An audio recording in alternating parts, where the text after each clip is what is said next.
आप देख रहे हैं ग्लोबल ई इंडिया न्यूज। तो आइए देखते हैं आज की खास खबर।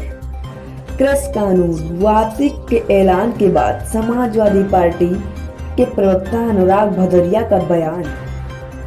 600 किसानों की इसी धरना प्रदर्शन में हो गई थी मौत।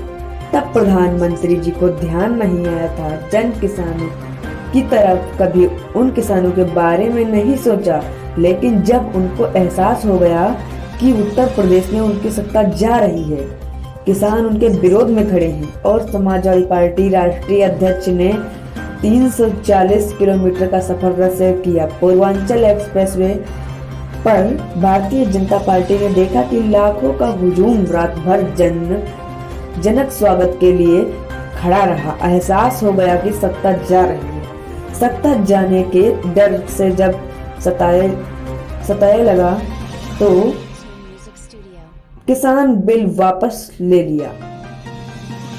आज देश के करोड़ों अन्नदाताओं की जीत हुई है। अन्नदाताओं की आंदोलन की बदौलत, लंबे संघर्ष की बदौलत, उनकी शहादत और कुर्बानी की बदौलत नरेंद्र मोदी जी की अहंकारी और तानाशाह सरकार को झुकना पड़ा और तीनों काला कानून वापस लेना पड़ा। ये तीनों काला कानून वापस क्यों लिया गया है? क्योंकि चुनाव दर चुनाव नरेंद्र मोदी जी की सरकार को सबक सिखा रहे थे किसान भाई, सबक सिखा रही थी इस देश की जनता, सबक सिखा रहे थे इस देश के अन्नदाता, और चुनाव में हार के डर से उन्होंने ये काला कानून वापस लिया। मैं पूछना चाहता हूं नरेंद्र मोदी जी से, आप किस बात का इंतजार कर रहे थे? किसान भाइयों को आतंकवादी कहा गया, खालिस्तानी कहा गया, मवाली कहा गया, उनके सामने तार बिछाए गए और दुश्मन देश के नागरिक की तरह उनसे व्यवहार किया गया, उनको इस देश का दुश्मन बताया गया।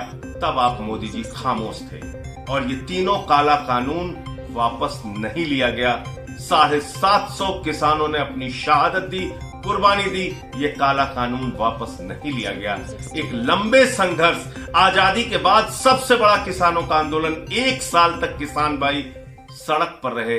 ठंड हो, गर्मी हो, बरसात हो, उन्होंने तमाम यातनाएं झेली। उनके ऊपर आंसू गैस के गोले छोड़े गए, उनके ऊपर लाठियां बरसाई गई, उनका खून सड़कों पर बहाया गया और उनको कुचलकर आपके मंत्री की गाड़ी ने मार दिया। तब आप खामोश रहे। आज चुनाव के डर से, चुनाव में हार के डर से आपने तीनों काला कानून वापस लिया है। नरेंद्र मोदी जी, ये देश का अन्नदाता भी समझ रहा है, देश का किसान भी समझ रहा है। सड़क से संसद तक आम आदमी पार्टी किसान भाइयों के साथ थी, है और रहेगी। जब ये काला कानून संसद में आया था, उस वक्त मुझे मार्शल से घसीटकर संसद से बाहर किया गया था, मुझे निलंबित भी किया गया था। हमारे साथी सांसद आम आदमी पार्टी के जो थे, उनको भी निलंबित किया गया था। विपक्ष के सांसदों को अपमानित किया गया था, लेकिन हमारी एक ही आवाज थी, ये काला कानून वापस लो। ये काला कानून इस देश में लागू नहीं होना चाहिए। आज 1 साल के किसान आंदोलन की ये जीत है जो ये काला कानून आपको वापस लेना पड़ा है। मैं फिर से कहना चाहता हूं, आम आदमी पार्टी के नेता अरविंद केजरीवाल जी और आम आदमी पार्टी का एक एक कार्यकर्ता आज किसान भाइयों को बधाई देता है। किसान आंदोलन में पहले दिन से केजरीवाल जी और पूरी पार्टी साथ थी, है और रहेगी। कमाल है, 600 किसानों की जब इसी धरना प्रदर्शन में मौत हो गई थी, तब प्रधानमंत्री जी का तो कभी ध्यान नहीं गया उन किसानों की तरफ, कभी उन किसानों के बारे में नहीं सोचा। लेकिन जब उनको एहसास हो गया है कि उत्तर प्रदेश में उनकी सत्ता जा रही है, किसान उनके विरोध में खड़ा है और समाजवादी पार्टी के राष्ट्रीय अध्यक्ष जी 340 किलोमीटर का सफर उन्होंने रद्द से किया पूर्वांचल एक्सप्रेसवे पे। देखा उन्होंने, प्रधानमंत्री जी ने, भारतीय जनता पार्टी ने, कि लाखों का हुजूम रात भर उनके स्वागत के लिए खड़ा रहा। एहसास हो गया सत्ता जा रही है। सत्ता का जाने का डर जब सताने लगा, तब किसान कानून भी वापस कर लिया। यह होता है लोकतंत्र की ताकत। इसलिए भारतीय जनता पार्टी भूल जाए तानाशाही, इस हिंदुस्तान में चलेगा तो सिर्फ लोकतंत्र।